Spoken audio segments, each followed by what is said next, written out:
Hmm. Well, that's pretty interesting. Let's see. Mm-hmm. All right, cool.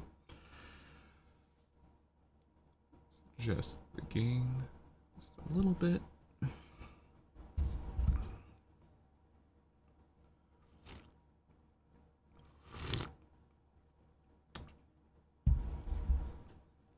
Okay. Hey, all right. I'm back. Memorial Day weekend and whatnot. That's why there's no stream yesterday. Let's see.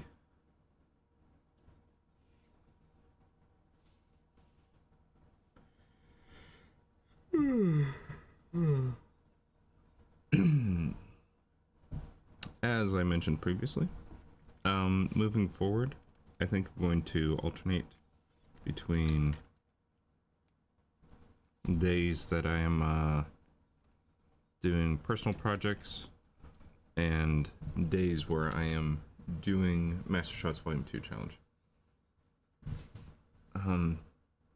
It should be noted that I actually, because I'm used to doing the Master Shots Volume 2 challenge so much now, I actually do enjoy it, and I miss not doing it.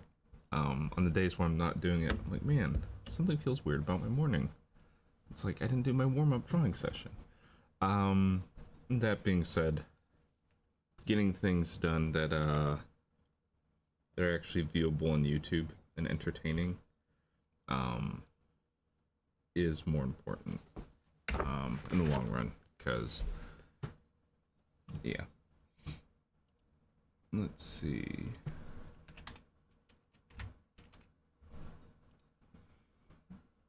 Yeah, because these streams are fun to do, but if there isn't something that actually is something that's funny that people can watch, then it's hard to draw attention to them. Okay, so what is this?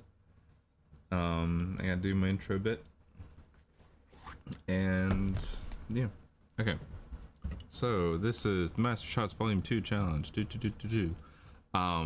by me. It is a storyboarding warm-up exercise, drawing warm-up exercise that I've developed over the years.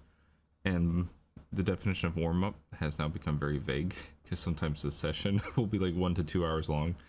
But the idea is that you have the book Master Shots Volume 2, which is a book written by Christopher Kenworthy, who is someone that is not me. And what you do is you get a random dice generator and roll to pick 2 random sections from the book. And what you do is you have to write a scene, draw out the scene, I guess. Draw out a scene that contains those 2 sections from the book, and try and draw at an average speed of 15 to 20 seconds per panel. And, you know, do a 22.5 minute session. Something like that. The idea is to try and get 90 panels drawn in 22.5 minutes. That being said, this very rarely happens anymore. Because I think I spend more time thinking through my drawings now than I used to. I think in the past I was more comfortable with basically in-betweening drawings and drawing the same type of shots that I was really good at. And so now, because I'm trying a little bit harder to do things a bit more unique and have more cutting and stuff like that, more shots, it's harder for me to go that fast. Either way, I've made this excuse before, and I know people have probably heard it, and are probably like, oh man, here's Chris talking about his excuses and why he can't draw as fast. Alright. That being said, I have my random dice generator up, and I rolled an 11. So that means section 1.1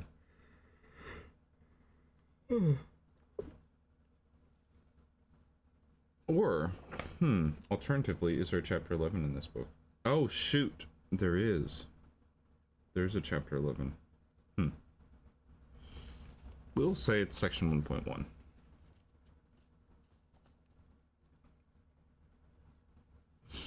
Power move.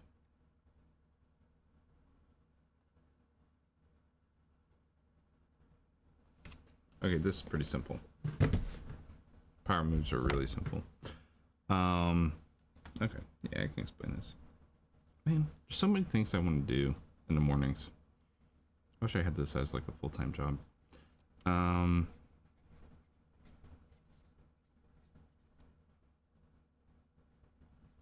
Yeah, I really want to do an analysis on the movie The Illusionist from 2010.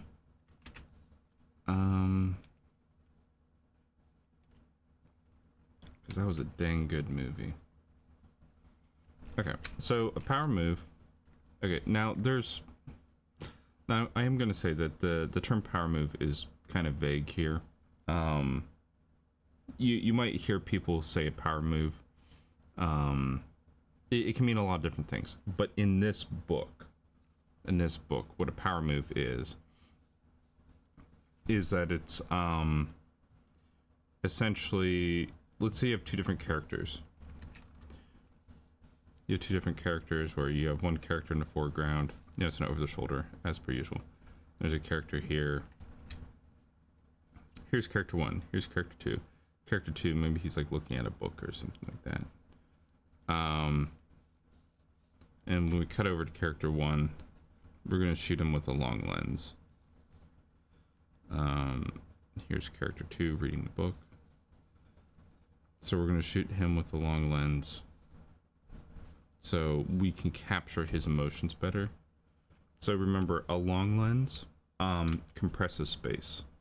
So everything behind him is going to be out of focus. So all this is going to be like out of focus elements.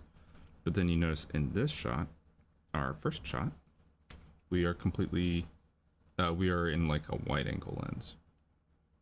Something like that. Actually, because of that, that means character one should be, give me a second. Sorry, I'm getting distracted. Character one should be higher up then for using a wide angle lens. Okay, so remember, short lens versus long lens. Long lens compresses space, short lens expands space. It's like the opposite of what you think it would be. So either way, so we have character one here, and we have character two. And what's going to happen is that maybe character two, when he like turns to talk to character one in this long lens shot, maybe he like takes a step forward. And then what he's going to do is when he takes a step forward is we're going to emphasize that long lens. So remember, short lens, geez Louise. So remember, this wide angle lens, short lens, increases space, and it increases the distance between things.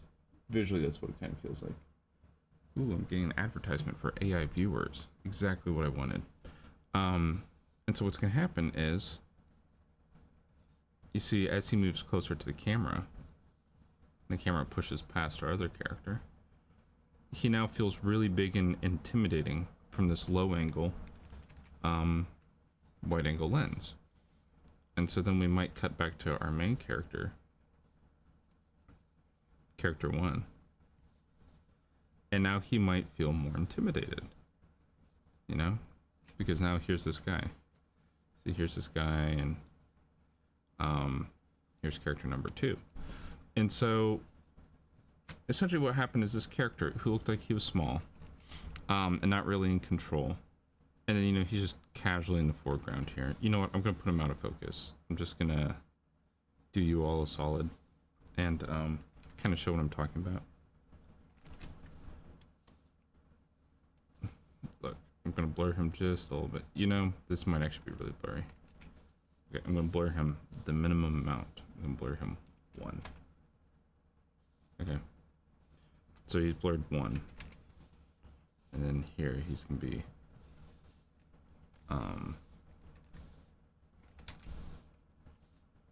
Also blurred one. Okay. So you see, essentially here's character 2.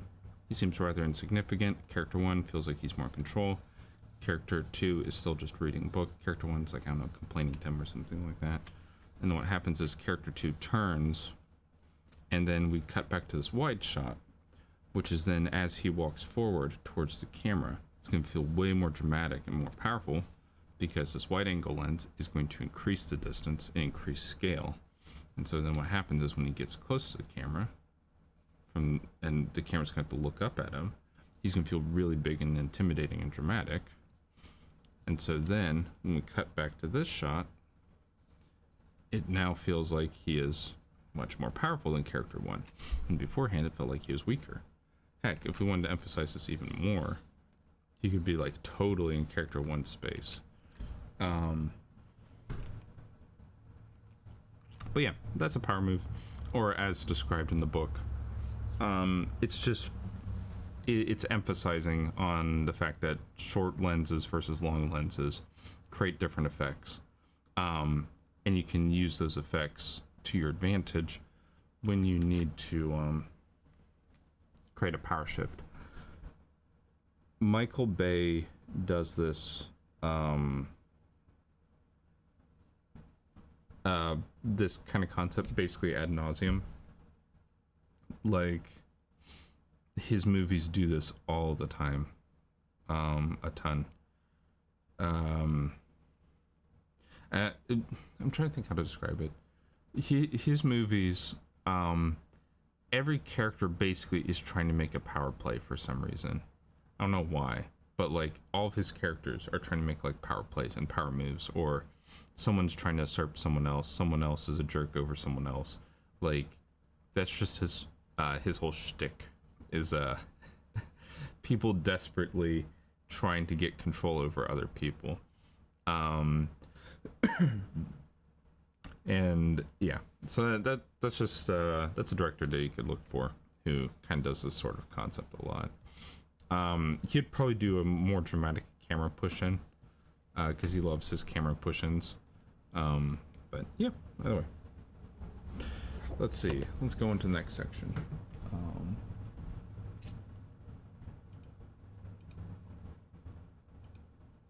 Wow. These dice. Well, we don't get a lot from section 1. So.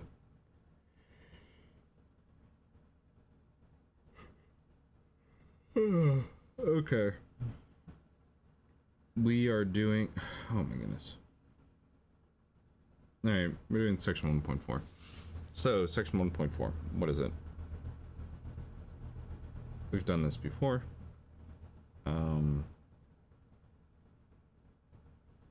It was weird last time we did it. Actually, last time we did it, I don't even know if I did it correctly.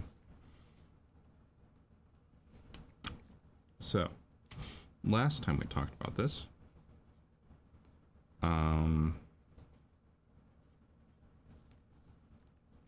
this is essentially intentionally crossing the 180 or intentionally reversing characters staging.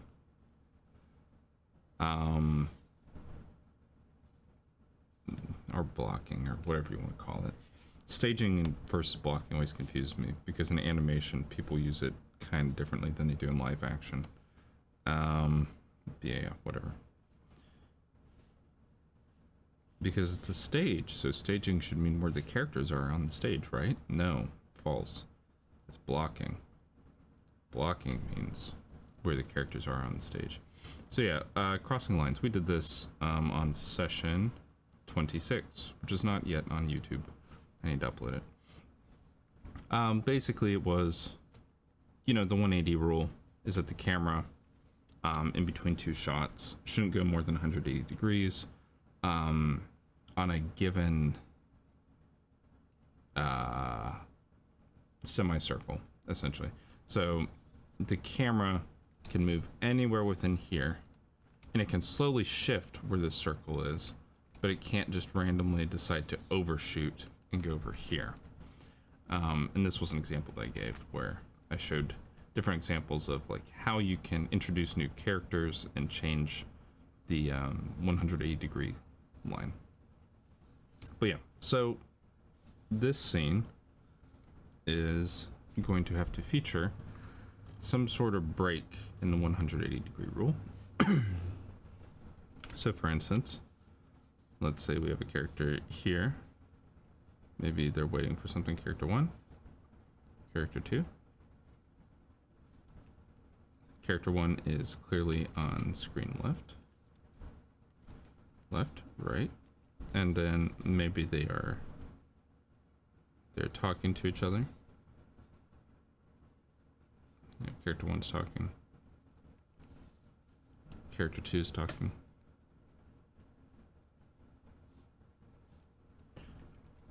And then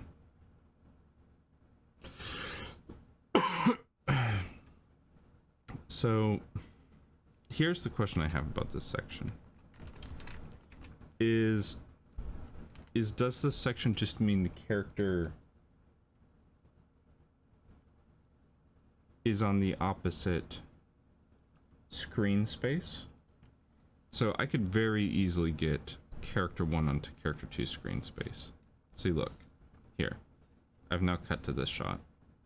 See, character 1 was originally on screen left. Now he's on screen right. And then I can have character 2 still on screen right. Now this, you might remember, is also called a frame share, when character shifts over to another character's position. So I can have character 2 here. I could also have character 2 on screen left now.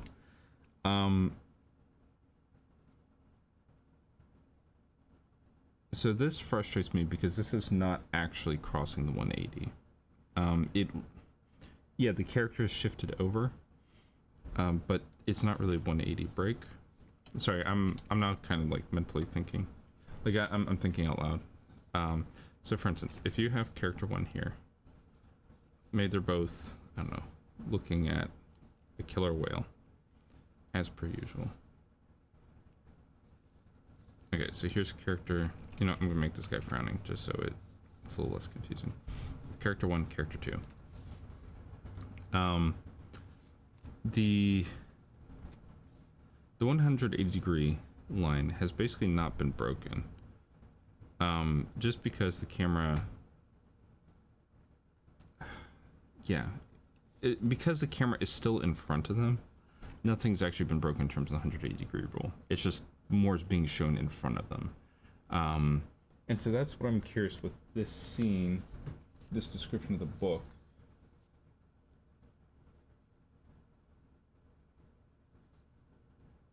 If it's, if this section of the book is actually talking about breaking the 180-degree rule, or if it's just talking about characters flip-flopping, like crossing a line like this, like a line in the composition. You know what, let's try and do an example with breaking the 180-degree rule. So something that's tricky about breaking the 180-degree rule is that once you have it memorized, like intuitively, as to like how you're supposed to use it, it is very hard to intentionally break it. When you're a beginning storyboard artist, it is very easy to break it, because it's just you don't know it inherently. You know, it's like trying to fall off a bike intentionally.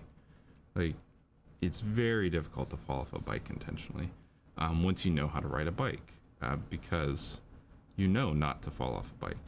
And so it's the same thing with breaking the 180-degree rule. So, okay, let's say we cut to character 1. He's going to stay on screen left. He's going to be like, hey, you know, the Empire's pretty. And then the guy over here, he's like, please don't say it. Say it every stream. So he's on screen right. And then if I wanted to really break the 180-degree rule, I would need to jump really far.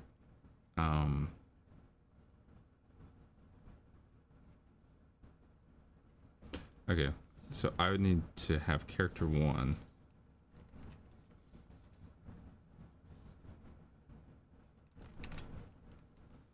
He's like, don't say what? He's like, please don't say the same line you say every stream. And then to break it, we'd need to jump basically all the way to the far side of character 1.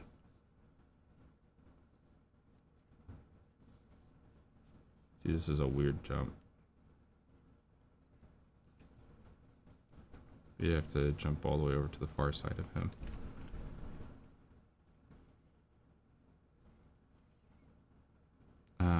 I'm trying to think, what's a list of shots we can do?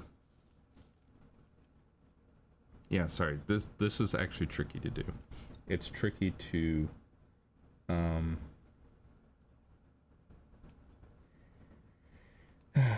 it's tricky to do this. See, okay, I shouldn't spend too much more time on this. Because I realize I'm kind of wasting time trying to figure out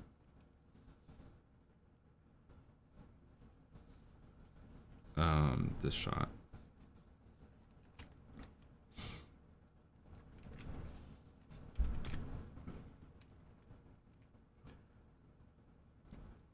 Or I could cut to above him.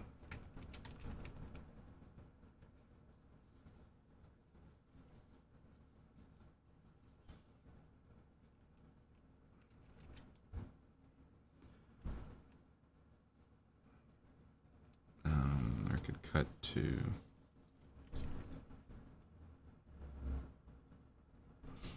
I don't know.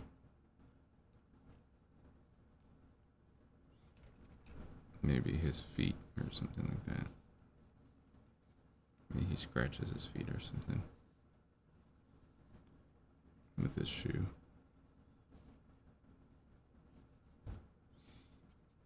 But yeah. Yeah, no, breaking the 180-degree rule is very difficult intentionally. It's very tricky.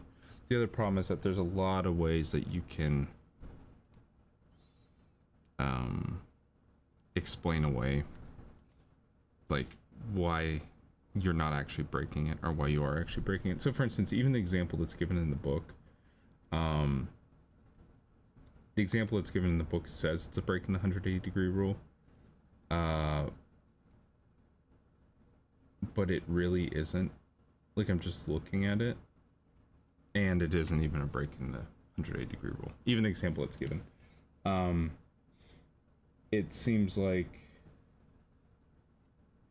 the author may have accidentally.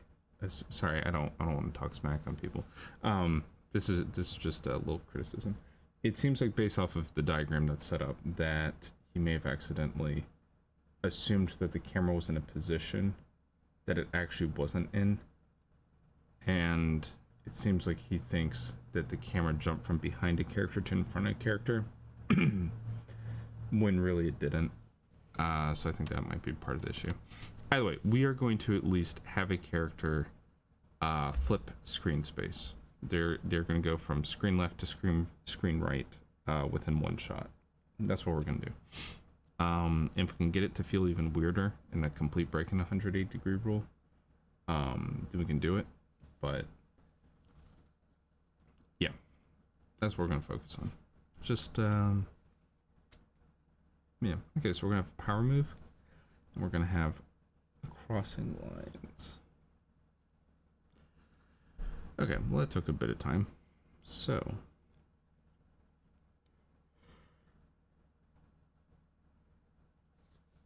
I'm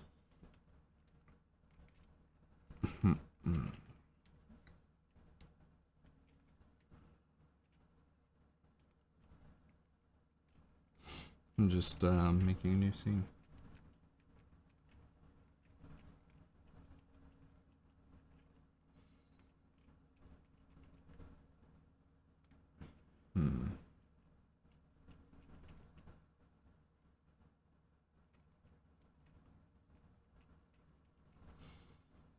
See, now this is what I don't miss about these storyboard warm-ups. It's the anticipation before making a scene. Do not miss this feeling.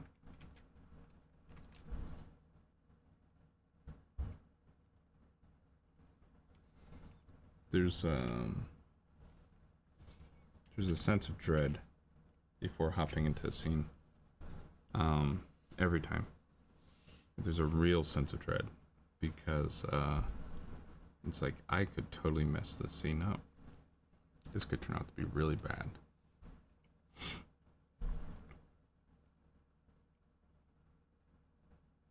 This could be a scene that I don't like. But you know what? Most of the times, partway through, it ends up being pretty good.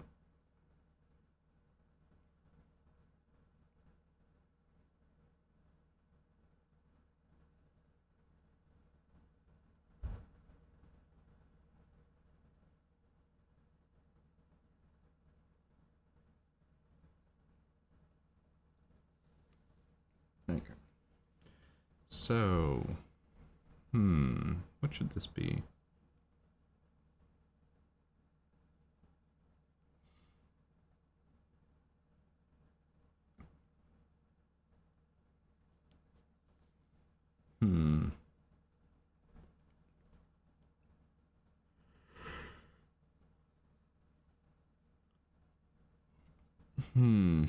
All right, I'm gonna start overthinking this.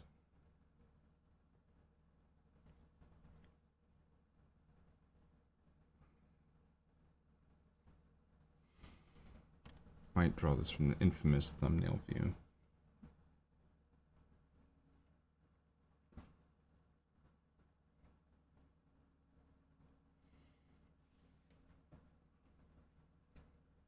I really do want to get better at drawing in the thumbnail view. So I might try that today. I know I've mentioned this before. I do not like drawing the thumbnail view. Because the way Storyboard Pro has the setup is very it is not good. I'll just leave it at that. Okay, sorry. I don't want to smack. Okay, sorry. I really shouldn't smack talk programs that I use and spend lots and lots of time on. Because maybe I'll get a random surprise update that breaks it. I'm just joking. But the problem with this is that it does not flow. It like doesn't flow. So you can't click like next panel. It'll just move you to the next panel. So normally when you're storyboarding, next panel shifts everything so that you're still drawing in the same spot.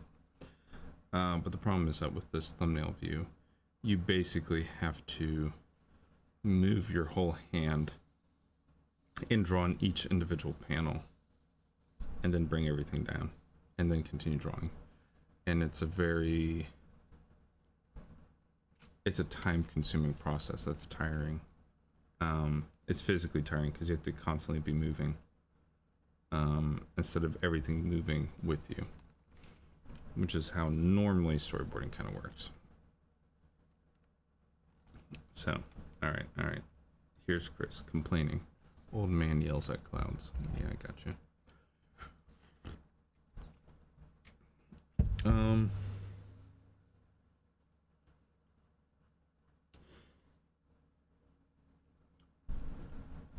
trying to think how we can get a scene that has multiple characters.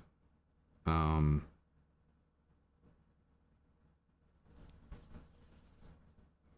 reason is because I've noticed that I'm starting to get too comfortable with there always just being two characters in my shots, in my scenes. Here I am. I've spent like a whole 10 minutes without actually doing anything. Yeah, I'm noticing I'm starting to get comfortable with characters that are just two characters. And even if it's for a little bit, I might like to have more characters.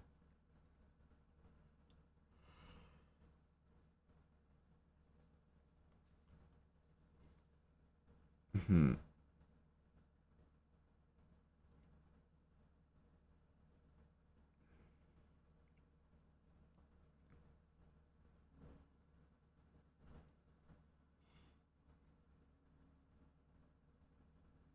Okay.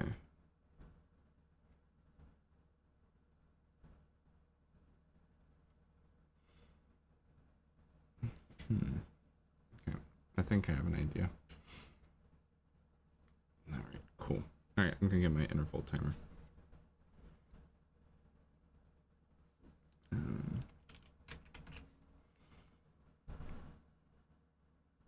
I am going to take another whack at fantasy.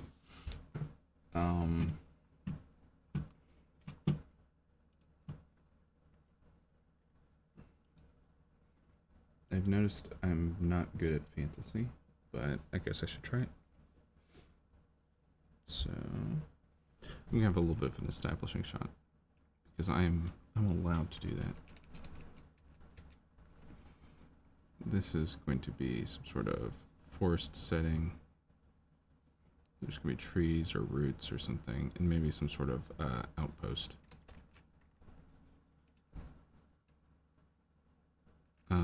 Or tent or something.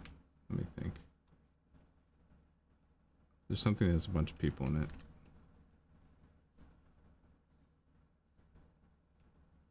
It's gonna be trees. Maybe ferns. So you're gonna have to use your imagination a lot with this. Multiple trees.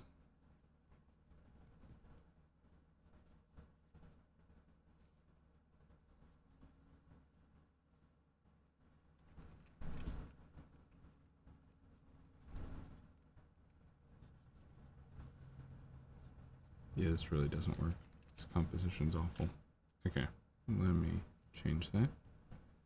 Put them a little further back.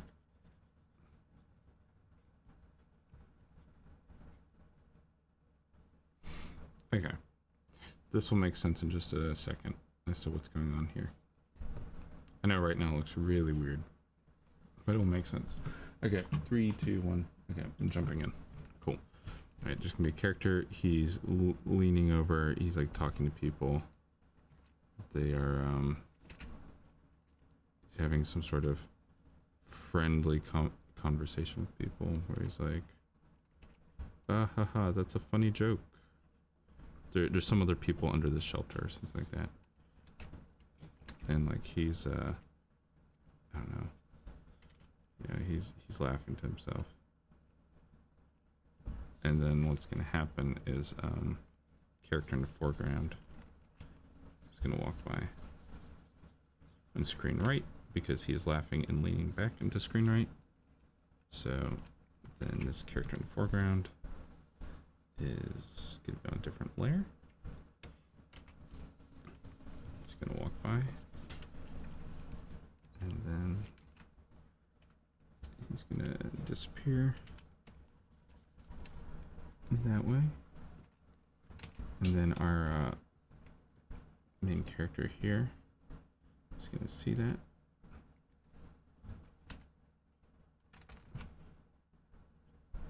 He's gonna see him. He's gonna like, whoa, whoa, whoa. He's like, hey, where do you think you're going? And so I'm gonna now draw him on this layer because it's easier.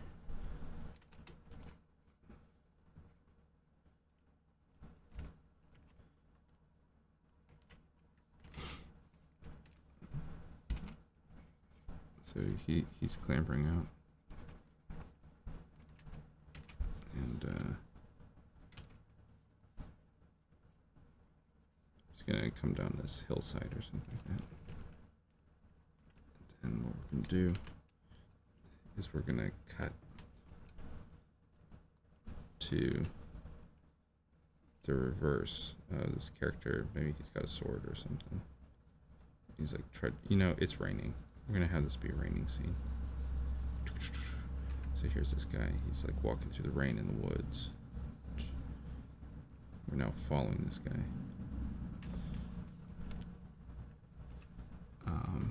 And then the camera's pushing in on him. It's getting closer. And he's not listening to calls because he can hear people behind him. We're like, hey, whoa, dude, where are you going? And as the camera gets closer to him, we can hear the sound of rain, or not rain, sorry, footsteps in the rain on his screen left side. And so we're gonna turn, camera's gonna turn.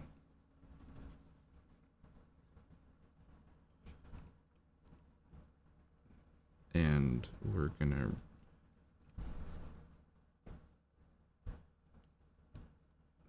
look and see behind him. See, there's his sword in the foreground. We're gonna see someone trying to catch up to him in the rain. Maybe this person's got like a little hood over his head that he's like carrying like a jacket.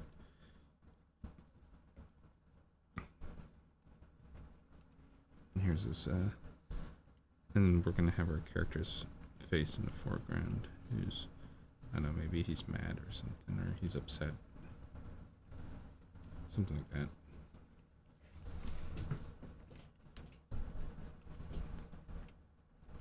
You know, I'm gonna have another panel here.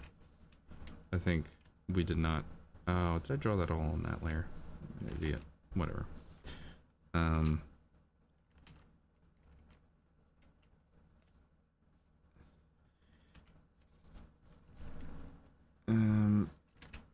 I'm gonna have this character just, we want another frame of him in there. It just feels like we needed a longer beat. And so what the camera's gonna do is it's gonna pull back a little bit. So it's gonna move this guy over to screen left. And then this guy who's approaching him, who has a jacket over his head. He's like, hey, what are you doing?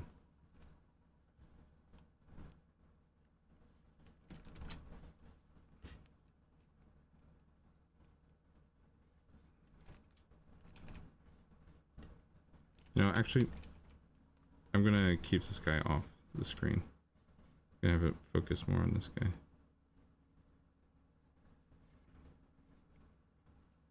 And as I said, I want multiple characters in the scene. So I'm tired of having everything be solo shots. So I'm gonna have a group of people following behind. Like all the people left the little hut or tent or whatever it was up on this hillside, so we can see them coming out. Kind of this guy. He's like, and he's trying to. There's all these people. He's like trying to talk to him or something. Maybe they said a joke that offended him. They made fun of his elf ears. What I want is, because we're doing a little bit of a shaky cam, because we're showing that this is all maybe an emotionally unstable scene. Maybe it shouldn't be emotionally unstable yet. I don't know. Whatever. I'm doing it.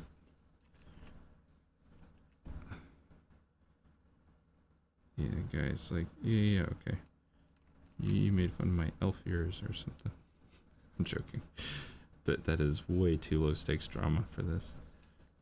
So the camera, we're doing kind of a handheld camera thing. And so when he turns away, he's going to outpace the camera. So he's going to turn that way. He's going to outpace it, which then motivates the camera to move to screen right to then show the other guy's expression.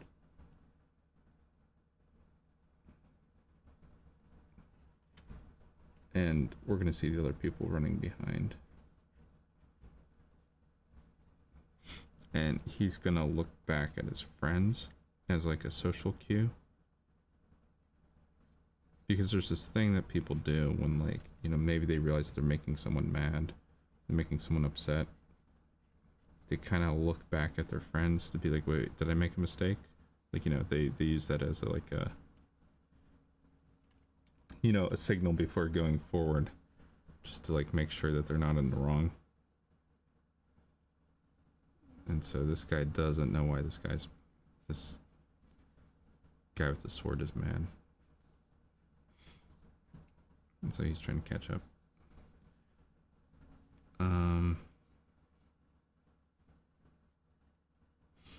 And then so he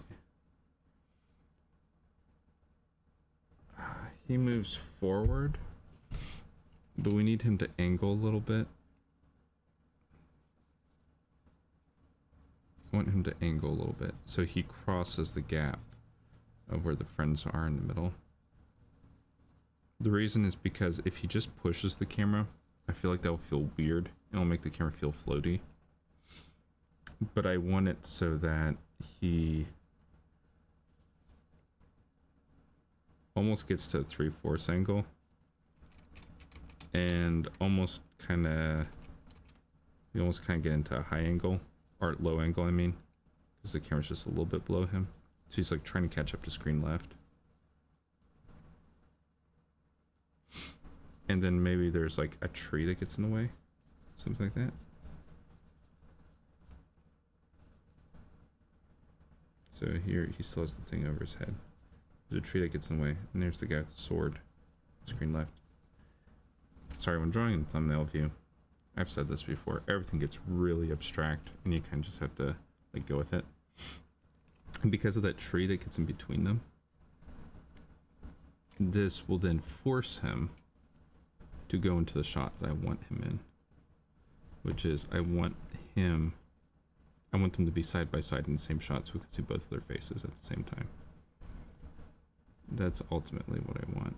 So that tree getting in the way pushes him over into a composition like this. And then we can then see this character's face again. The guy with the sword. So you see how that worked there.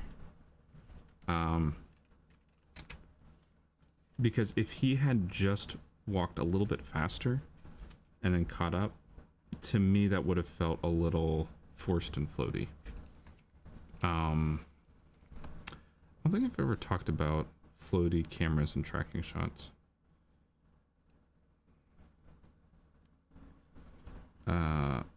There's certain things that can make a scene start to feel like there's a video game. Hey, you notice that tree is in between them? It's symbolic because it's a line. And it shows that there's a disconnect between the characters. Okay, sorry. Just had to point that out.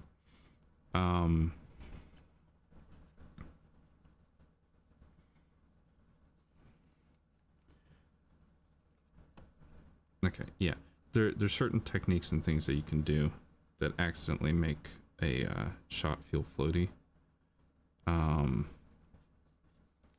And there's a good number of long tracking shot scenes from movies that feel bad. They feel really bad because there isn't motivations behind why the camera's moving or where it's moving. And so things will just kind of happen and move into place without reason.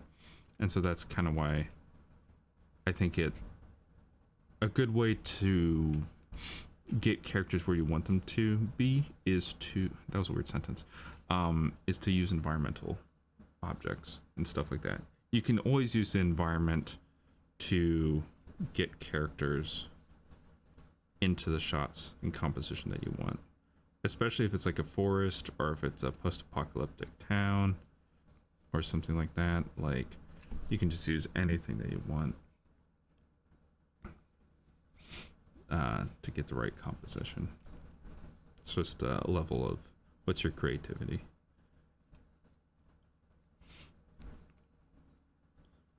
I'm gonna have our character turn around in the opposite direction to like look back at his friends. And then this character in the foreground, he's gonna think about whatever this guy just said. He's still mad about something. There's that tree. The tree should still be in the center. And then he's gonna outpace the camera. And then our character here.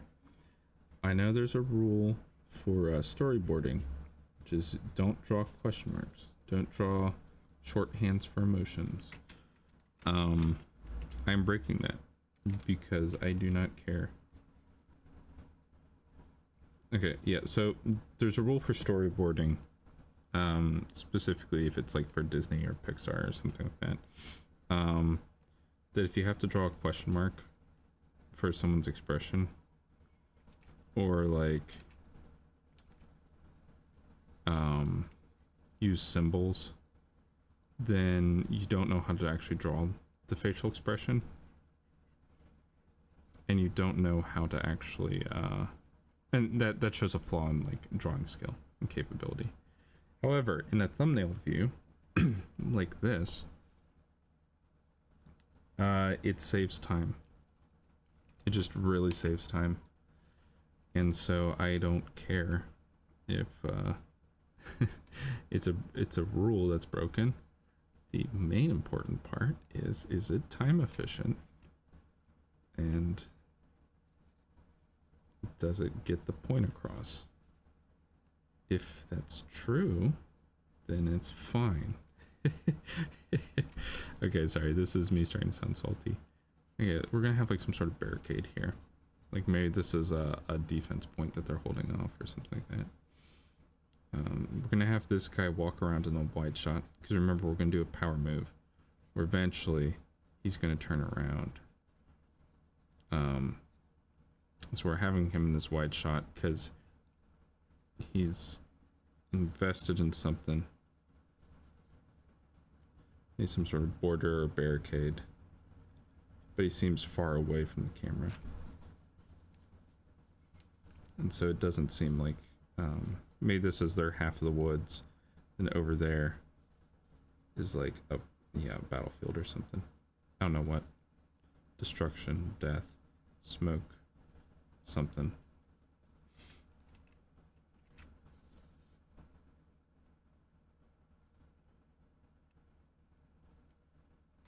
And then we're gonna have our other character enter into. Why the heck did it change? Brushes. Oh, I added a bitmap layer. That's why. Okay. Now, what was I talking about? I was talking about several different things. Oh my goodness. I keep on adding the wrong type of layer. Okay. We're gonna have our guy with the hood enter the foreground.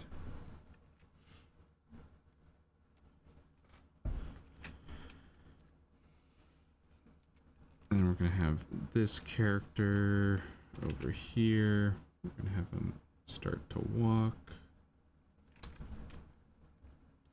We're gonna also have him on a different layer, so we need these two both on the same layer. So this guy with the hood entering into the shot while this guy's walking back and forth. And I think it's just going to be faster for me to not duplicate these drawings, just draw them as is. So here he is in the foreground. He has his like jacket or whatever. And his friend is walking back and forth.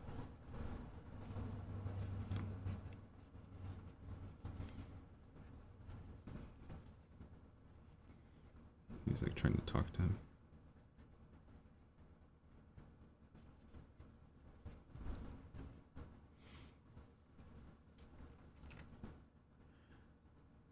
But yeah, floaty unmotivated tracking shots are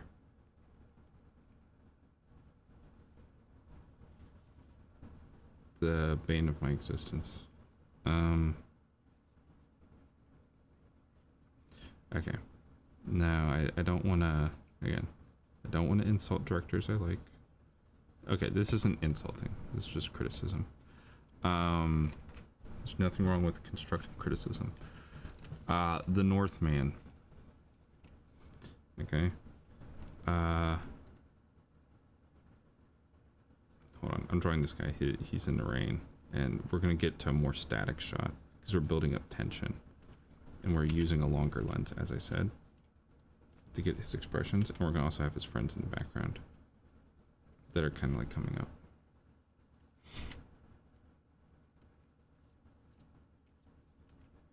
Oh, we should have the one character in the foreground, the sword walking by. So we're building up momentum for like him when he's gonna turn around and get mad. But yeah, the Northman, as I was saying. Movie that I kind of wanted to like, movie I kind of wanted to hate, because it was really similar to a story I was writing. And so that got me bummed out when the movie came out. But then it turned out to not be completely similar to the story I was writing. And so I wasn't too mad. But sorry, that's the thing that happens with artists also. It's like you can write an idea, spend years on it, and then someone will write something super similar and have a very similar aesthetic. And so you're like, God darn it, why didn't I throw my idea out there for people to see earlier? Because now it just looks like I copied them. That's all fair game. That's no one's fault if that happens, except for you for not releasing the art earlier. But yeah, either way, Northman. Northman, for me, ambitious project. Robert Eggers, I think he's a skilled director. Definitely. He's definitely a very skilled director. But that movie's use of cameras and shots and tracking shots and everything like that, I think most of them are actually distracting. I think most of the time the shots are distracting, because they're very unmotivated. The camera just moves wherever the heck it wants to, and it doesn't know what like perspective, if it's supposed to be feeling objective, if it's supposed to be feeling subjective, and that was during a time period. You know what? This will hopefully be looked back at in the future. It was in a time of cinema where everyone was trying to compete against each other with doing tracking shots, which is actually the same time, a couple years beforehand, is when I started getting obsessed with tracking shots. I don't know if it was because of YouTube videos or something like that they were talking about the art of tracking shots, and so then the concept became more like popular, or realized that it was something that was missing in cinema.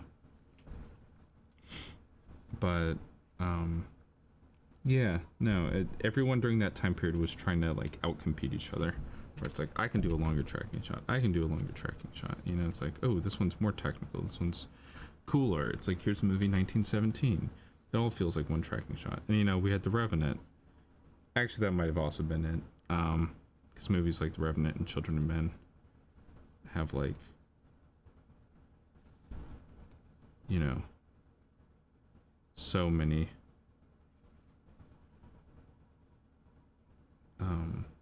long takes.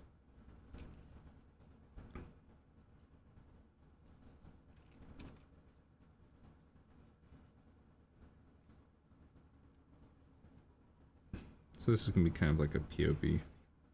This guy walking back and forth through the rain. And yeah, sorry, I didn't finish my thought. To me, it felt like the Northman was one of the weaker ones in that contest of people competing. Like even the God of War game, very clearly, very, very clearly was influenced by that mindset of what was happening during that time period. And that time period was basically from like, what, I think 2015 to 2019 or 2020. That was like the obsession with long takes and tracking shots. Here, this guy's gonna blow up in this scene. Not literally, but you know what? Well, this is fantasy. We can say that he has magic powers. There's no reason for him not to be able to explode, literally, just a little bit. So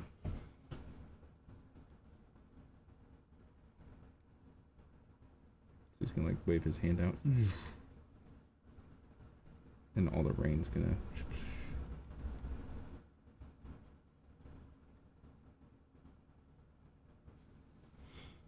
And here we're gonna have the... We're gonna do a reversal, which is what I said I wanted. One guy who's on screen right, he's gonna be on screen left for this reversal.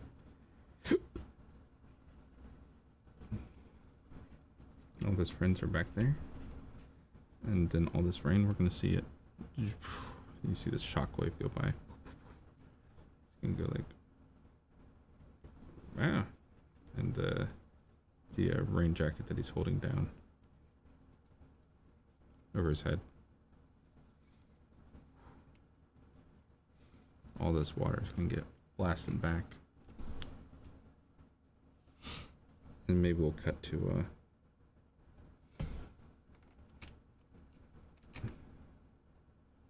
a high angle shot or something like that. Here's the trees. The raindrops. Or the... Yeah, here's the trees and here's all these people and here's our character here. Here's the border. Here's all the spikes. And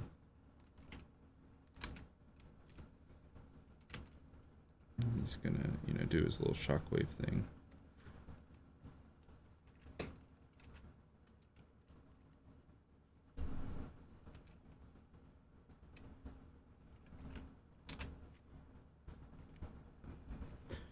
Am I gonna bash the Northman more? I think I might. No, again. Visually great film. I got nothing against the director too much. Other than, hey, I wanted to do that idea first. But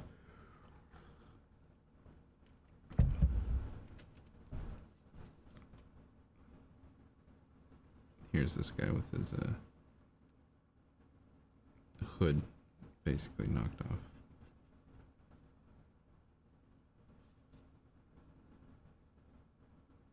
He's more disappointed that his hood fell off and he's now in the rain. I'm gonna put a tree between him and his friends. Maybe. And maybe another tree here. Just to kind of feel like they're more watching and they're not fully. Actually, I want it to be that they're maybe closer to him. Not physically, but I'm saying that they're in an open spot. So it's like he represents them.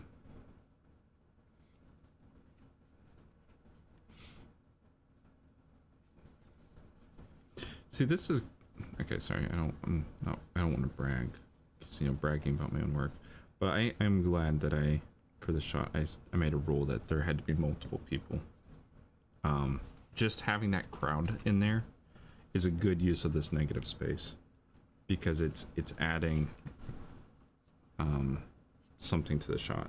The fact that there's negative space there. And here's our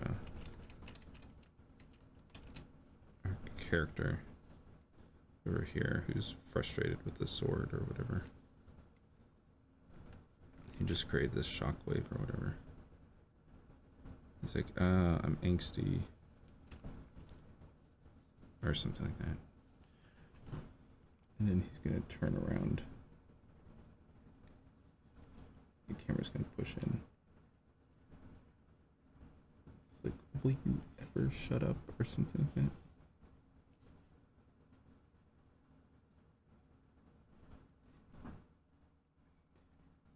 So you think this is a game or something? I don't know what he's talking about. I have no idea what their drama is, like, at all. He's gonna, I don't know, maybe put his hand up and like point at him in the face. He's like, you're responsible for this or something. I'm sad and mad and confused. Wait, whenever I get the fantasy characters, it seems like I always make fun of them and their emotions.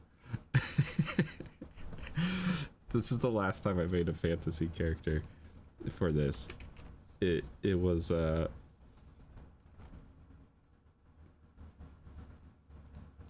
last time I made a fantasy character, which was on the 31st.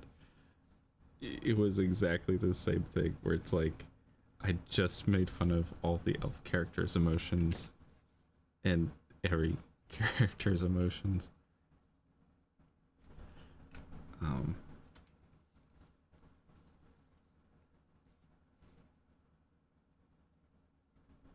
So we're using this long lens because we're trying to mostly focus on this guy's emotions. But actually, how about let's make this a really, really long lens so we can kind of almost see the expressions of the people behind him. They're going to be out of focus, but there's going to be this tension now. There's going to be this tension because his friends are behind him. And now there's like this social guilt thing where like we as the audience can see that maybe his friends behind him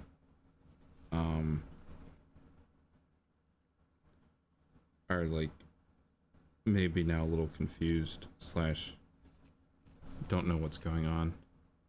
And so then that makes our character feel like he's under more tension because he doesn't know what's fully going on. And so maybe he tries to say something.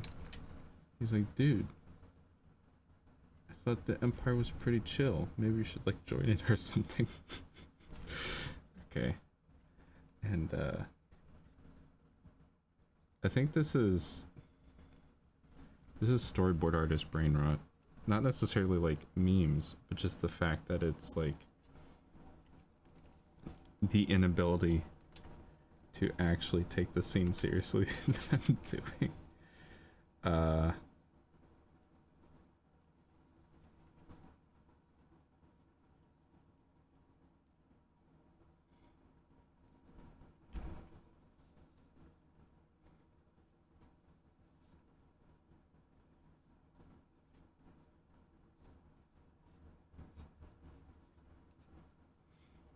Maybe he like throws his arms up into the air.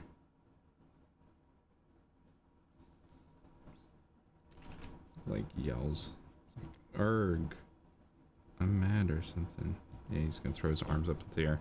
The reason why I wanted to throw his arms up into the air is because I want it to pass by the camera. So we're gonna do a cut on action. We're just gonna make this character move back. So you see, it's gonna move past the camera when he does that. And it's going to force this guy back into a corner.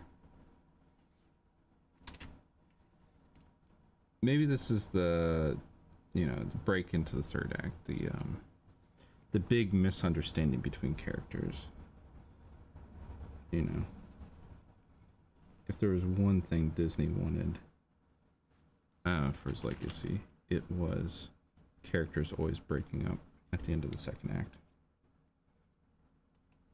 I think he wrote that in, he definitely wrote that. It's actually in an interview, a really famous interview. He was like, yeah, for all of my movies, for all of time, the legacy of the Disney brand will be characters getting mad at each other over a misunderstanding that could be settled by just having a simple conversation.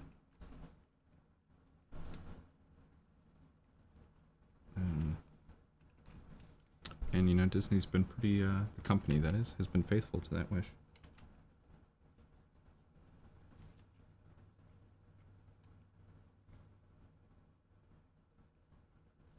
Maybe he's gonna lean forward a little bit. No, he isn't. We're gonna cut back to our character walking away. He's gonna walk away into the no man's land, or whatever, where all the spikes are, battlefield and whatnot.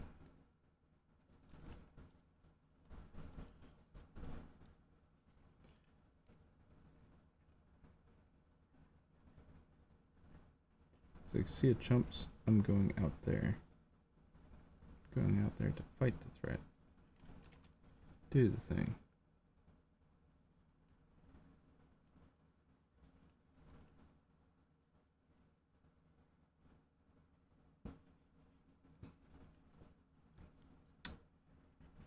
Sorry, I didn't even finish my thought on Northman. Yeah, Northman. I'm still gonna go on about this. Yeah, again, floaty cinematography.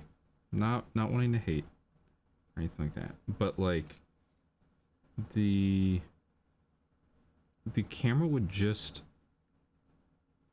do things and just move in a weird way that was obviously, it was semi-intentional. I think it was trying to get this like potentially reference like John Bauer paintings or something like that. That was I think Scandinavian, Swedish, I forget what. I should probably look it up. He was a famous illustrator for like Norse myths and stuff like that. And the pictures and compositions would get really, really flat. And everyone likes his troll artwork. Like Dark Crystal is influenced by his artwork. Labyrinth is influenced by his artwork. A lot of Jim Henson puppets are kind of vaguely inspired by John Bauer's artwork. That being said, it kind of felt like the Northman was trying to capture that, but then also make it intense and exciting, and it wasn't able to get both worlds. It wasn't able to be both intense and exciting and try and get that like illustrative look. And so there's just a lot of these like strange parallel tracking shots where the camera's just, you know, trucking alongside the characters as they're going through their action scene. And a lot of the like pacing and timing of the attacks just felt a little staged. And so it's a movie that when I saw the scenes and stuff like that, I'm like, dang it. It's like, this is almost a really cool scene. It's like, this is almost a really cool shot. And I'm like, but it's not quite there. And it's just because of timing. It's because of timing and pacing and choreography and stuff like that. That it's not where it needs to be.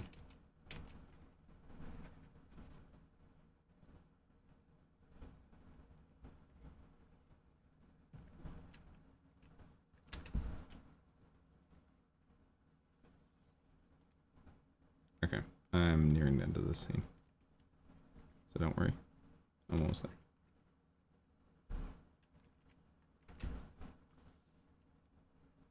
I'm trying to think, there's actually a lot of things I could say about Northman. Little did you know, I'm now starting a review channel. That's actually what the whole point of this was. It wasn't to teach you guys about storyboarding and shots and compositions and stuff like that.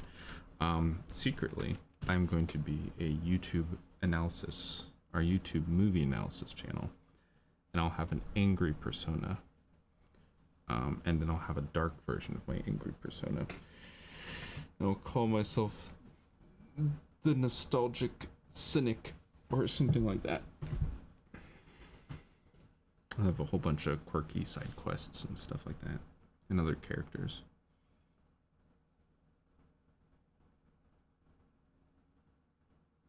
I watched all of like Nostalgia Critic when I was growing up, so this isn't me making fun of him or anything like that.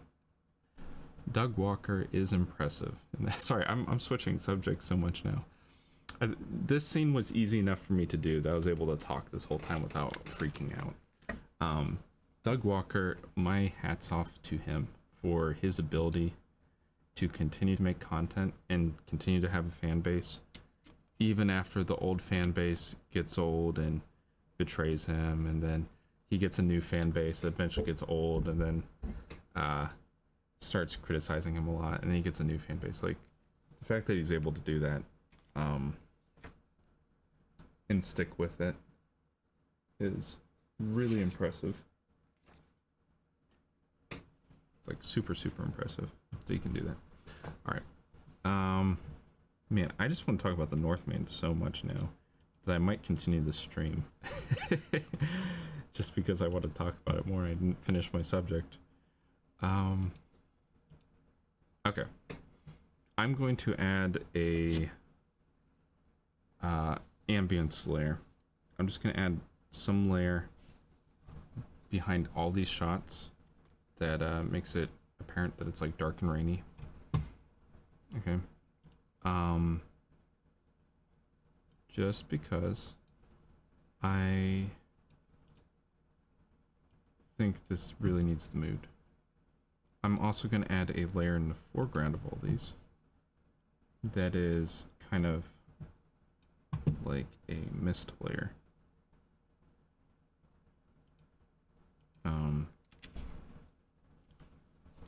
Now I'm getting a little fancy here.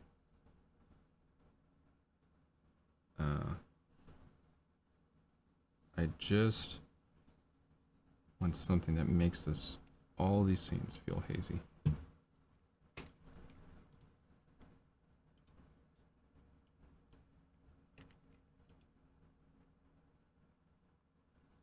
Okay. Yeah, I'm trying to think. Other thoughts on Northman. Yeah, Northman, again. Visually interesting. Interesting concepts. I don't think it really stuck the landing on like most of them. And I think part of the issue is fan reaction to the movie was so positive. Like everyone was just praising that movie and saying it's the new Gladiator, it's the new it's like our generation's epic or something like that. And no one like actually talked about the quality of the movie itself and whether it like actually pulled off the things that it was trying to pull off. And it's like, does the dialogue make sense? It's like, no. Are the characters engaging? It's like, no. It's like, is the action really good? It's like, no. Did Storyboard Pro just freeze? Yes, it did. It completely froze.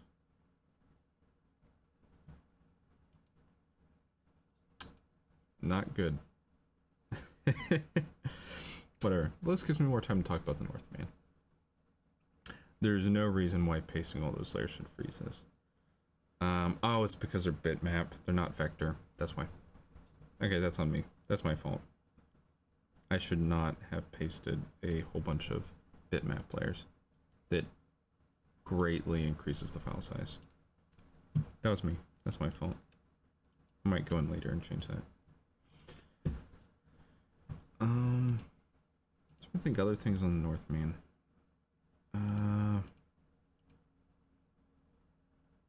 Yeah, just never found the characters very interesting. Thought a lot of the dialogue was either hard to follow or else it was basically Star Wars Episode 2 dialogue. And yeah.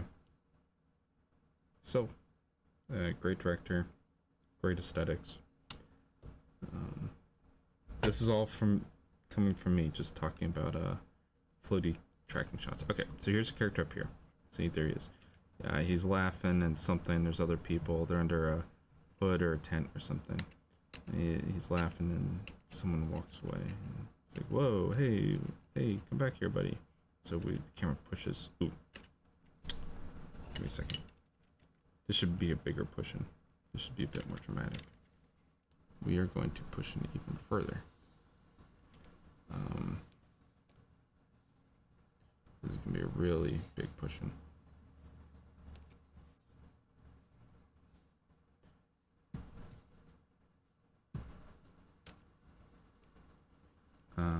Sorry. Give me a minute. I'm drawing more plants and trees and rain and stuff. He's walking through the rain. Okay. So characters laughing and chuckling. They're having a good time. And someone walks away in the rain. Like, whoa, hey, come back here, buddy. In the camera, we follow him. And he's like, hey, come on, get back here. That's what we're doing. And the camera turns left, so we can see him walking up behind him. There's his face in the foreground. The guy's like, hey, come on. All of these friends and goobers also coming down the hill to catch up. and they're talking. Camera looks over to him. He's like, no, come on. I'm good. See ya. He's like, whoa, where do you think you're going? Come on. And so they tries to catch up to him, but then there's a tree in the way. And then he's talking and talking, trying to get this guy to come back. Looks back at his friends, looks over at him. He's like, hey, where you going? And so here's like some sort of perimeter for like a battlefield. And this guy's walking back and forth. He's trying to get him back. And he gets mad and creates a shockwave. Whoa, and all the rain flies backwards. It's like, he's like, blah, blah, blah, blah, blah, I'm mad or something. Like, you did the blah, blah, blah, blah, blah. He's like, huh? He's like, whoa, whoa, hold on, sorry. Hey, come on, dude, I didn't mean to like, he's like, blah, blah, blah, blah, blah, I'm mad or something. And he waves his arms. This is breaking the second act. And this guy, like walks away and goes out into the battlefield, and the camera pulls back. And there he goes. There would need to be more dialogue there. If this was like a real dialogue scene. But I don't know what the dialogue is. So we had our power move. We technically had a crossing line very loosely. I had the characters flip their parts of the composition in one shot, where he's on screen right and he's on screen left. And suddenly he shows up on screen left, which is a frame share for him also on screen left, which makes it feel closer to then him being on screen left to him actually still being on screen left. Okay, I did a frame share. I didn't, and now he's on screen right. That's not a jump in 180, but it is a frame share. So as a bonus, this isn't really a great bonus. I'm gonna stay on the stream just for a little bit longer, because I don't have anything really to do today. Okay, that's a lie. I have things I'm going to do today that are important. But I have time to do this. I'm gonna draw grids into the scene. So grids are very important, but you don't want to over rely on them. I remember the other day getting into a discussion with some other storyboard artists, people who are like, hey, you don't actually need grids. Over reliance on grids is bad and stuff like that. And there's some sort of weird cultural difference between like what I think it was like Pixar story artists are told versus like storyboard artists that work in television, because very different demands, very different needs, and there's confusion where people from certain studios environments are like, you don't need grids, we hate seeing grids in portfolios or something like that. Okay, this is an extreme version of what they said. They weren't actually that angry, but I'm dramatizing it.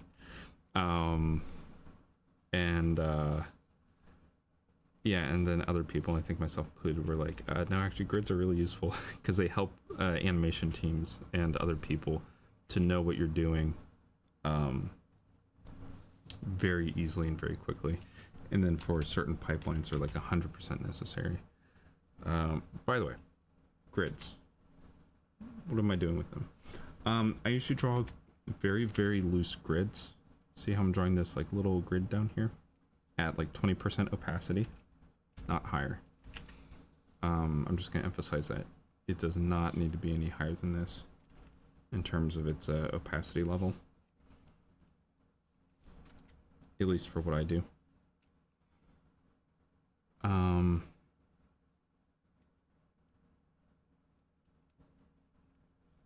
All it is here for, the only purpose of this grid is for when you are flipping through this, for you to just very quickly, see, I'm not even necessarily needing to draw the horizontal lines, like I can draw the horizontal lines. Just very quickly, can you tell what the camera's height is at? And how the camera's moving. That's it. That's all this is here for. And you can barely see this grid because I accidentally put it behind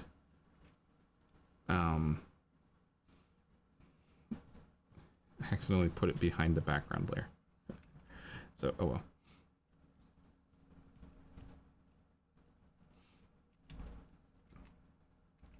And so here, see, even when I drew this scene, I drew a loose grid on by his feet already. Just to tell you that there's a camera move and there's a perspective change. And again, that is the main, for how I storyboard and for thumbnailing, that is the purpose of the grid. The purpose of the grid, see, I'm not spending a lot of time on this. Like, do you see how much time I'm spending on these grid drawings? Like, I'm spending like 15, okay, hold on. I am not even spending 15 seconds per grid. I'm spending like 5 seconds. Maybe 5-10 seconds at max.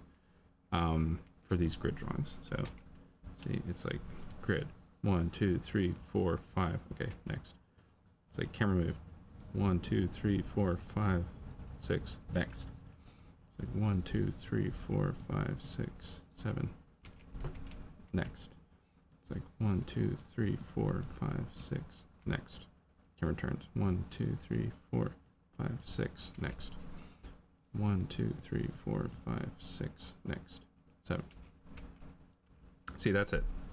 That is all the time that I'm spending on grids. And I am trying to make sure that it kind of looks like that the grids are moving backwards in perspective because these characters are walking. So I'm keeping that a little bit. 1, 2, 3, 4. 1, 2, 3, 4, 5, 6, 7. 1, 2, 3, 4, 5. Oops. 5, 6, 7. 1, 2, 3, 4, 5, 6, 7. 1, 2, 3, 4, 5, 6, 7. Okay, I'm not trying to make any cultural references there. It's just seven lines works really good, and so does 5. 1, 2, 3, 4, 5. See, that also works.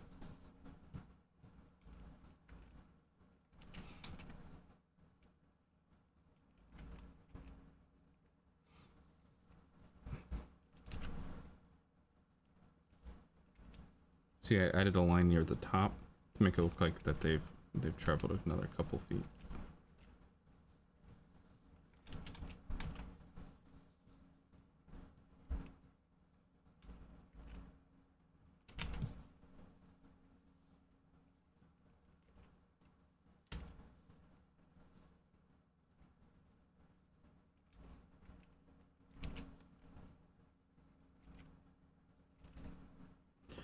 And then I'm going to draw a grid here.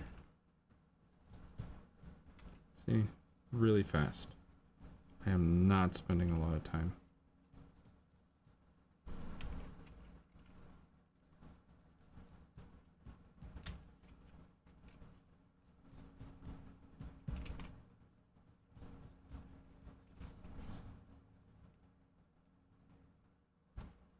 Man, I am hungry. I didn't have breakfast. Hi, hungry. I'm Chris.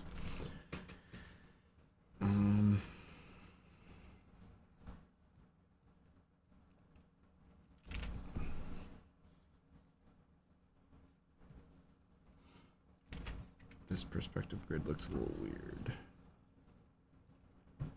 It does not look like it is at the right elevation. The reason is because they're on a hill. So they're technically, this is supposed to be kind of on a hill, so the perspective here is a little weird. Because this character isn't being shot from a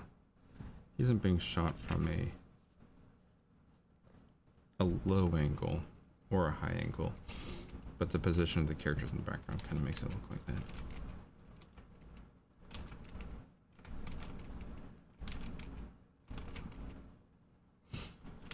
So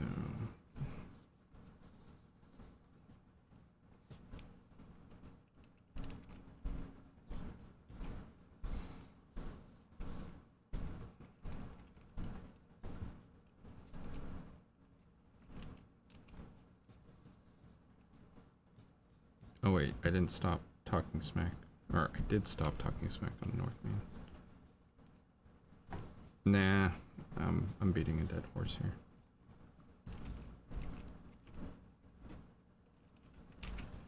I will not talk about it anymore. I will talk about different movies that have tracking shots I don't think that they do correctly. 1917. There, I said it. Okay. 1917. Alright, I'm gonna do my hot take.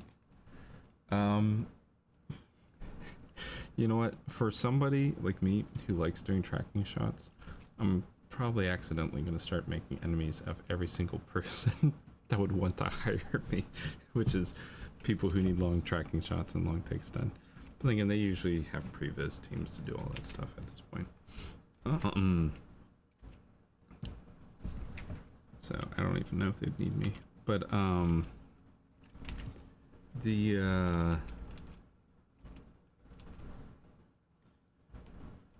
was it? 1917. I think. Well, let's see. Cinematography is done by Roger Deakins, right? Yeah. Movie looks fantastic.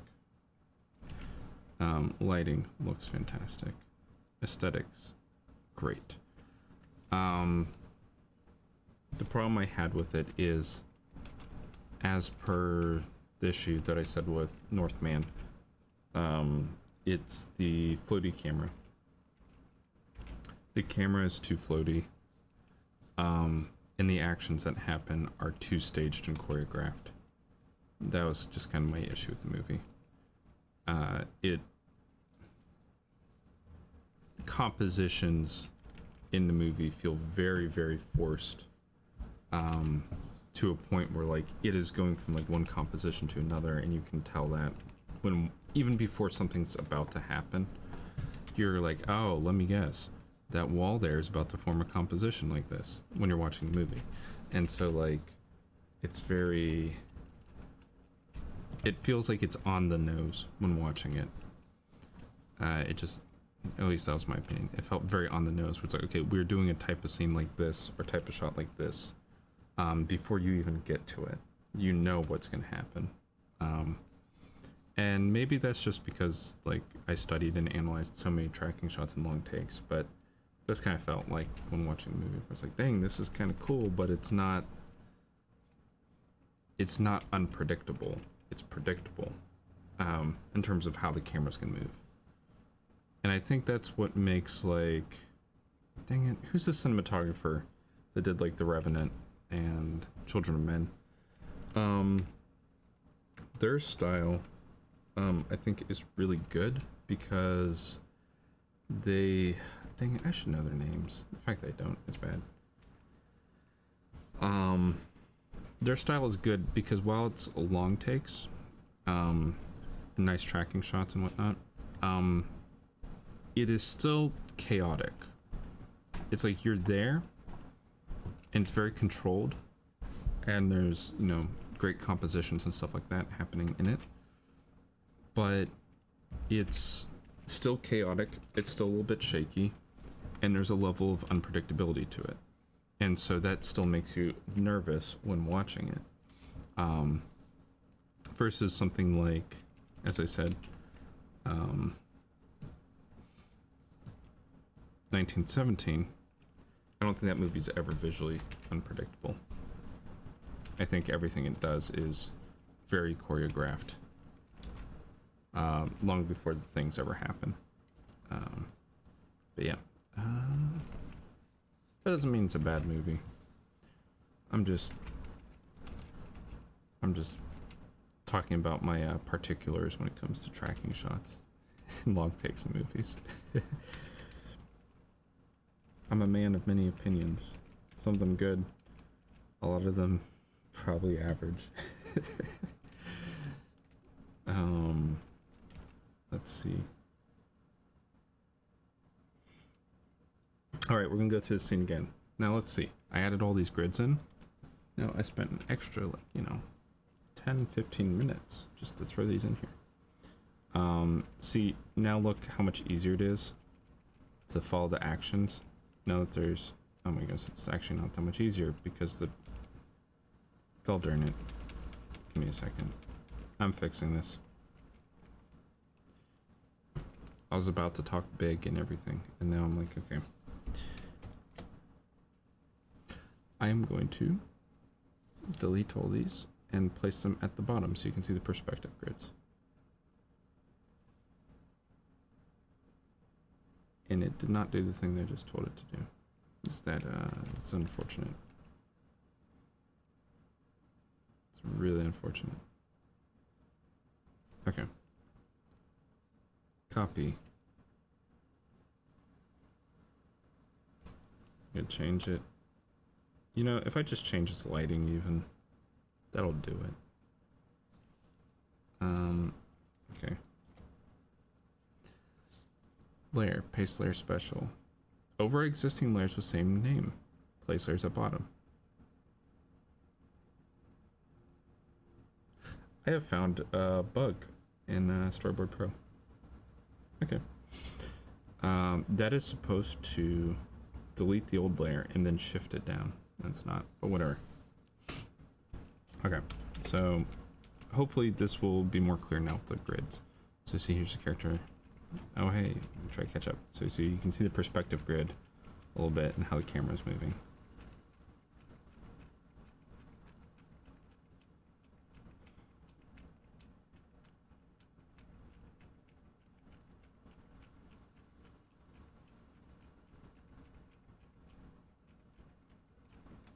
So you can tell where the camera's cutting to and whatnot.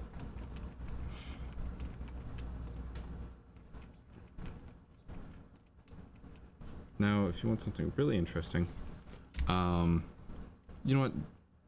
This stream will be a little bit longer, because I mean, I finished this scene pretty quickly. This is just going to be a display of how much,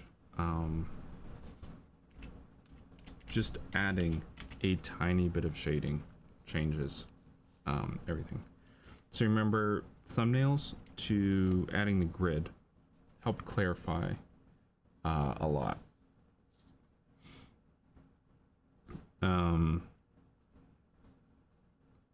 Like it helped clarify the camera a lot more. Adding just one measly shading layer onto things actually changes a ton. Like just having this here. You know what, we'll do it darker. See, boom. Boom. Boom. And we're gonna have this guy in the shade. Just to keep him a little consistent. Yeah, we'll keep him consistent. That he has this level of shade.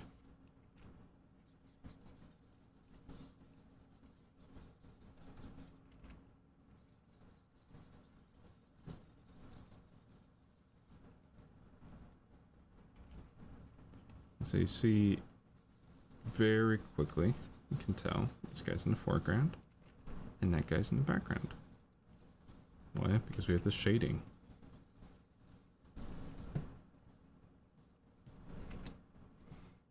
And I really should use a brush that can actually fill. This brush can't fill, unfortunately. But whatever. That's his nose or something.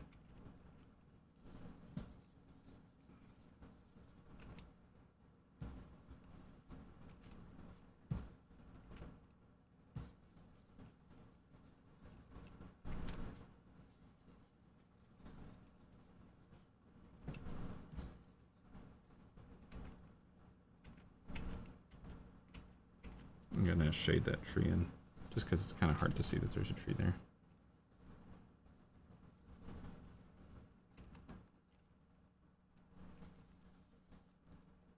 I'm also going to put maybe a shade over his face.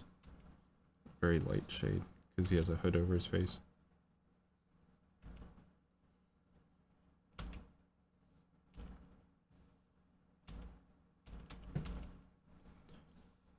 And so just like keep track of like how long is this actually taking me to add this all in.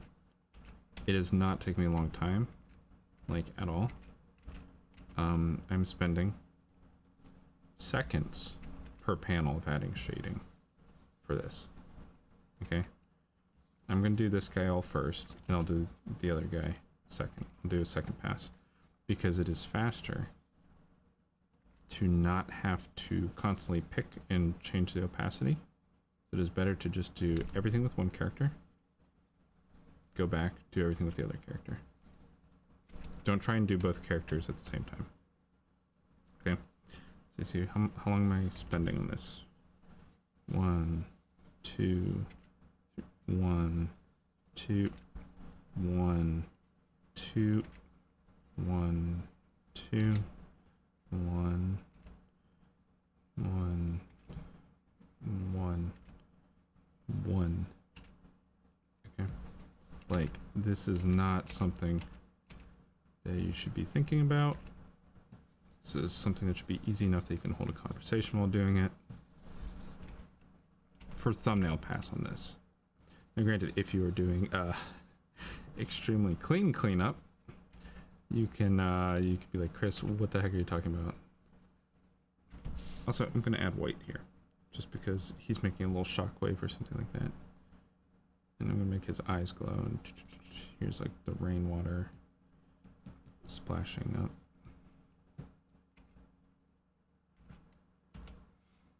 Gonna add this glow effect here. Then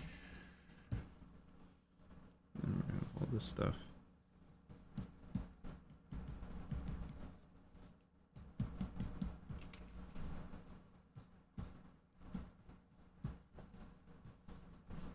And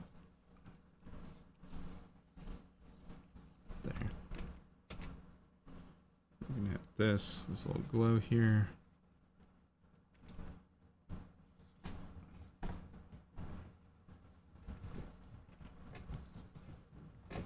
He's like, I'm so sick of your Empire's Pretty Chill Yo jokes.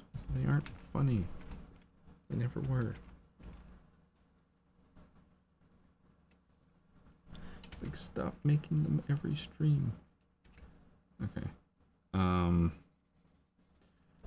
So, alright, he's getting mad or something like that. He's pointing a finger of accusation. He's in the foreground still.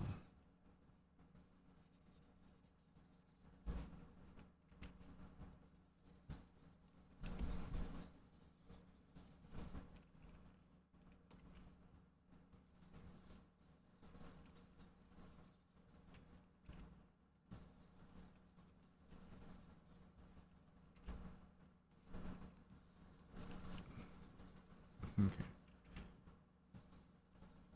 As I said, it probably would have been better if I had used a brush that's not textured like this. Because this textured brush can't fill very easily, which means I'm actually having to spend more time drawing. But I don't care. I'm already this far in.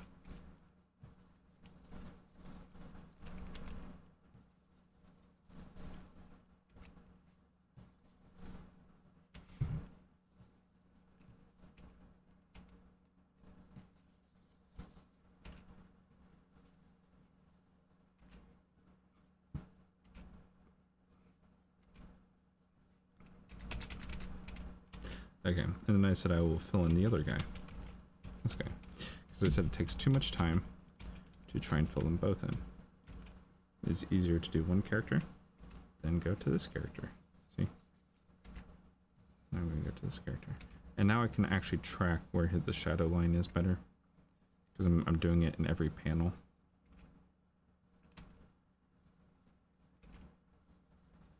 Maybe the fact that his face is in the shadows means he's hiding something, you know? He's hiding some sort of information. That's why he's under a hood.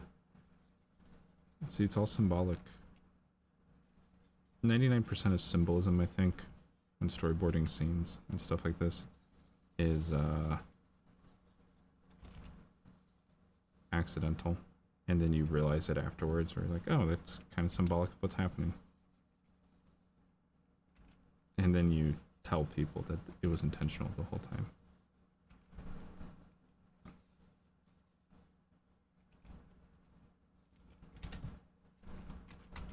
You're like, yeah, no, I totally meant to do that. That is exactly, I totally meant for this guy to be having this jacket over his head to be symbolic of him hiding information from his friend or something like that.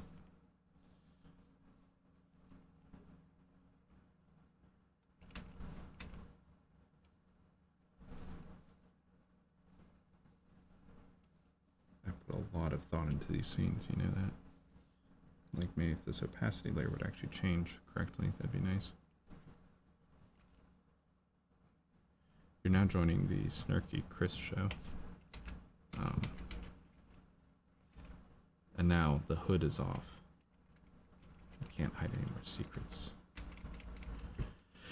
Okay, now let's get the scene. So remember the scene before, having the grid and having the shading.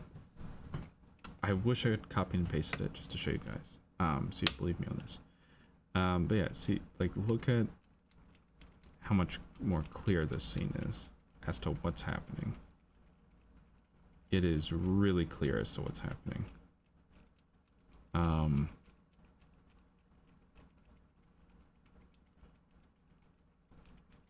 Never underutilize or underappreciate how much more meaning and interpretation can be added from just like 10 to 15 more minutes worth of work. You might be like, wow, the thumbnail pass was good enough. I got it done. And it's like, yeah, but just by adding that little 20% opacity perspective grid that only takes you maybe 3 to 5 seconds at max per panel made things way more clear.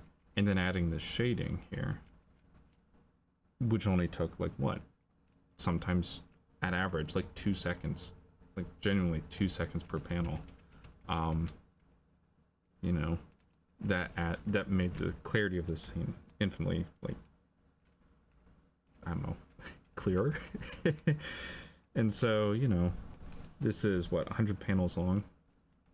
So that basically just added like what, 200 seconds or something like that to go through that, to add all the shading and then to add all the perspective grids. That might have added like 300 seconds. But yeah, no, that's just, it's like how to thumbnail through scenes quickly and make it readable and effective. It's like grids and very light shading so you can differentiate characters. Helps a lot. Cool. Well, I think that'll be enough for this stream right now. I might continue and do my other scenes, personal project stuff today. Yeah, so I might stream again in a little bit. We'll see. I need breakfast. I haven't eaten. Either way, thank you all for watching.